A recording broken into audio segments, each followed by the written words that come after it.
시청자 여러분 안녕하십니까. 여러분의 경제적 통찰력을 길러주는 경제아카데미입니다.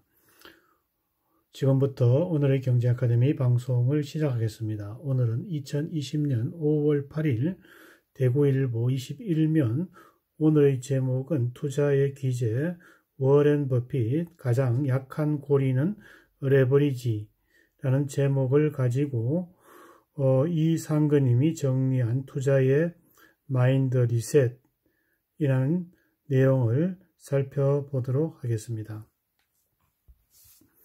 8년 전쯤 일이다. 돈 버는 사람, 돈 잃는 사람이라는 주제로 강의를 해달라는 요청을 받은 적이 있다. 처음에는 고사했다. 돈 버는 사람과 돈 잃는 사람을 변별할 수 있는 기준이 과학적인 것도 아니고 필자가 엄청난 부자라서 둘 차이에 대한 확언할 형편도 아니었기 때문이다. 하지만 필자가 근무하는 회사의 고객 요청이었기 때문에 결국 강의를 수락했다. 8년 전의 일을 떠올리게 된 계기는 최근 투자자들의 레버리지, 부채에 대한 관대함을 보면서이다.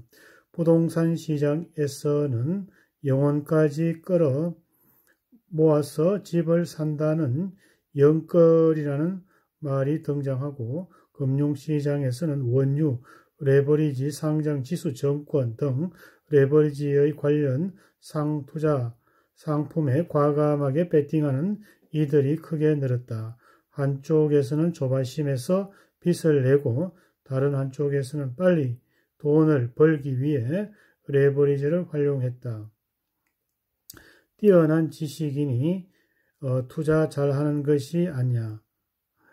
그러나 안타깝게도 조바심이나 시기심에 따른 투자는 성공하기 쉽지 않다. 세상에 빨리 부자가 되는 법은 때때로 지옥으로 열린 문인 경우가 많은 법이다. 실제 연끌해서 부동산 매입한 사람들은 마음이 불편하고 WTI 원유 선물 레버리지 인버서 상장 지수 펀드에 들어온 2조 원가량의 개인 투자 자금은 손실을 기록하고 있다. 투자를 하다 보면 실패할 수도 있고 돈을 잃을 수도 있다. 핵심은 이 과정을 통해서 무엇을 배우고 교훈으로 삼아야 하는가이다. 큰 성공의 실패의 원인이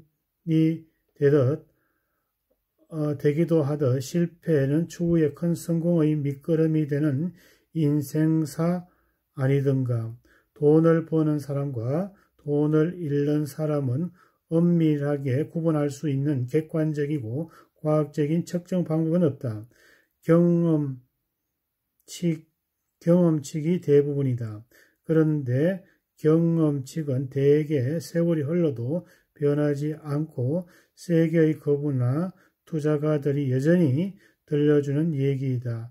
먼저 부채에 대한 인식이다. 과연 부채는 선한 천사인가? 부동산 상승기에는 최대한 빚을 끌어내어 산 아파트가 폭등을 가진 이들에게 선한 천사인 것이다. 반면에 이들의 성공을 지켜보는 사람들은 고통스럽다. 시기심과 부러움이 작동하기 때문이다. 부러우면 지는 것이라는 말이 있지만 원시 시대는 작은 공동체에서 진화해온 인간의 심성에는 가까운 이들의 성공을 볼 때 시기심이 자리하고 있다. 시기심은 인간의 본성이다. 시기심은 전념성이 있다.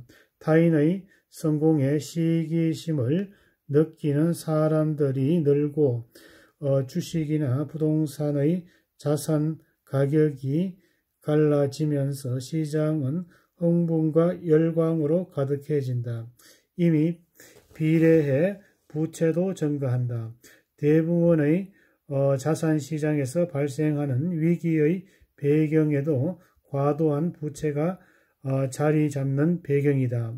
긴 호흡으로 보면 과도한 부채는 극소수의 성공을 제외하고 대부분의 사람들이 투자로 실패로 이끈다. 과도한 부채는 인생의 약한 고리가 될 수 있기 때문이다. 워렌 버핏의 얘기를 들어보자. 사업과 인생은 모두 제일 약한 고리에 끊기는 경향이 있어요. 문제를 일으키는 것은 가장 약한 연결고리입니다. 나의 경험상 가장 약한 고리는 술과 레버리지예요.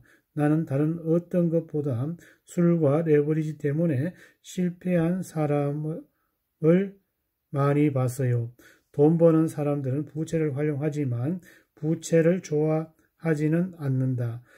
가급적 부채 없이 투자하는 것을 선호한다. 자신의 능력 범위 내에서 부채를 활용할 뿐 자산 가격이 오르는 것이라는 기대감만으로 레버리지를 일으키지 않는다. 나는 월스트리트의 똑똑한 사람들이 재기불능의 실패를 하는 것을 자주 봤다. 그들이 실패하는 이유는 자신의 능력 범위를 넘어설 수 있다는 생각 때문입니다. 버핏의 말이다. 패러다임의 변화 등 시대의 감각이 있어야 지식에 대한 태도도 중요하다. 투자의 세계는 풋내기의 돈을 노련한 투자자들이 가져가는 곳이다. 마치 사자의 사냥과 비슷하다. 사자는 사냥을 할 때 몸을 털실하고 건강하며 잘 달리는 얼룩말을 놀리지 않는다.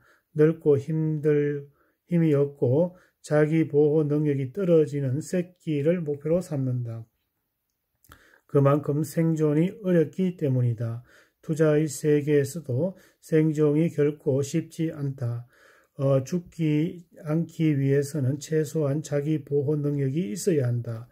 그것이 바로 지식이다. 경제가 작동하는 원리, 자산의 평가하는 방법, 주식이라면 산업 구조에 대한 이해 등의 지식이 필요하다. 간단히 말해 경제신문 정도는 사전의 도움이 없이 읽을 수 있는 수준이어야 한다. 그러나 예석하게도 지식만이 전부가 아니다. 뛰어난 지식이 뛰어난 투자가라는 등식은 성립하지 않는다.